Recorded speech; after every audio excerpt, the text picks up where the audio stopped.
दोस्तों नमस्कार। Rules of 29 पर एक बार पुनः आप सभी का स्वागत। दोस्तों राजस्थान में आने वाले दिनों में अब तक चुनाव की अधिसूचना जारी नहीं हुई है, लेकिन अंदाज ये लगाया जा रहा है कि नवंबर के लास्ट तक राजस्थान के जो 7 विधानसभा सीटों पर उपचुनाव होने हैं उसकी अधिसूचनाएं जारी हो जाएगी। किसी भी राज्य के लिए 7 सीटों पर उपचुनाव होना अपने आप में बहुत बड़ी बात होती है, बहुत बड़ा चुनाव होता है। जो पार्टी की राज्य में सरकार है उसके जो विधायक हैं वो बहुमत के आंकड़े से थोड़े ज्यादा हो और उस समय अगर 7 सीटों पर उपचुनाव हो और उसके परिणाम उनके विपरीत आ जाए तो बहुत बड़ा राजनीतिक बदलाव राज्य में हो सकता है। आज के इस वीडियो में हम बात करेंगे राजस्थान की खींवसर विधानसभा सीट के बारे में। 7 विधानसभा सीटों में से जो सबसे ज्यादा चर्चित सीट है वो है खींवसर की। खींवसर को लेकर के तमाम प्लेटफॉर्मों पर राजनीतिक रूप से चर्चा की जा रही है। आने वाले चुनाव को लेकर के चर्चा की जा रही है। आने वाले चुनाव में क्या समीकरण बन सकते हैं उसके बारे में चर्चा की जा रही है। हनुमान बेनीवाल की राजनीति को लेकर के चर्चा की जा रही है। हनुमान बेनीवाल किसे अपना उम्मीदवार बनाएंगे। वहीं दूसरी ओर 2023 के विधानसभा चुनाव में हनुमान बेनीवाल को जबरदस्त मुकाबला देने वाली भारतीय जनता पार्टी आखिर किसे अपना उम्मीदवार बनाएगी, क्योंकि भारतीय जनता पार्टी को एक उम्मीद जगी है, एक आस जगी है। जो आस और उम्मीद रेवंत राम डांगा ने विधानसभा चुनाव में जगाई थी, क्योंकि अमूमन हम देखते हैं कि हनुमान बेनीवाल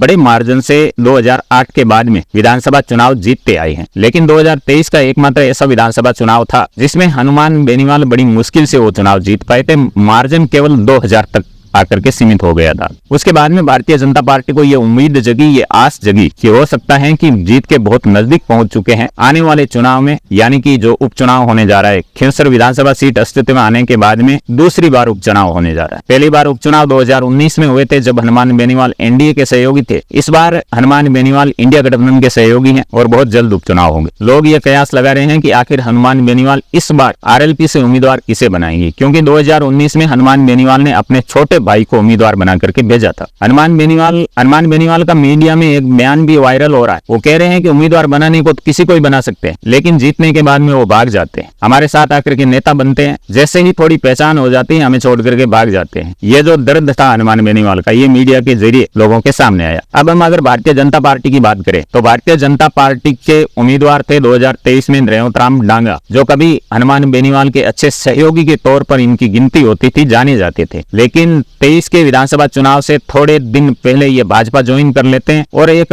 जबरदस्त मुकाबला हनुमान बेनीवाल से करते हैं। इस बार भी रेवंत राम डांगा एक प्रबल दावेदार के तौर पर सामने है। रेवंत राम डांगा को भी लगता है कि जो 2023 में मेहनत की थी, जो एक बहुत नजदीक मुकाबले के पहुंच गए थे, अगर भारतीय जनता पार्टी उन्हें फिर से मौका देती हो सकता है इस बार खींवसर की जनता खींवसर में कमल खिला दे। वहीं दूसरी ओर लगातार हनुमान बेनीवाल के सामने चुनाव हार रहा है मिर्धा परिवार। मिर्धा परिवार के भी कई दावेदार निकल करके सामने आ रहे हैं, जिसमें से सबसे बड़े दावेदार की अगर हम बात करें तो वो दावेदार हैं ज्योति मिर्धा। ज्योति मिर्धा नागौर लोकसभा सीट से भाजपा की उम्मीदवार थी हनुमान बेनीवाल के सामने। ज्योति मिर्धा की हनुमान बेनीवाल के सामने लगातार हार हम देखते आए हैं। तो ज्योति मिर्धा को भी लगता है कि इस बार जिस तरह का परिणाम 2023 का खींवसर की जनता ने दिया, हो सकता है कि इस बार उनके हार का जो सिलसिला है वो रुक जाए, क्योंकि हनुमान बेनीवाल तो चुनाव लड़ने वाले है नहीं। हनुमान बेनीवाल के सिंबल पर, हनुमान बेनीवाल की पार्टी के सिंबल पर कोई उम्मीदवार चुनाव मैदान में होगा तो हर भारतीय जनता पार्टी के दावेदार को लगता है कि इस बार वो फतेह कर सकते हैं। तो अब देखने वाली बात यह है कि भारतीय जनता पार्टी किसे अपना उम्मीदवार बना। क्या रेवंत राम डांगा क्या उन्हें दोबारा मौका देती है, या फिर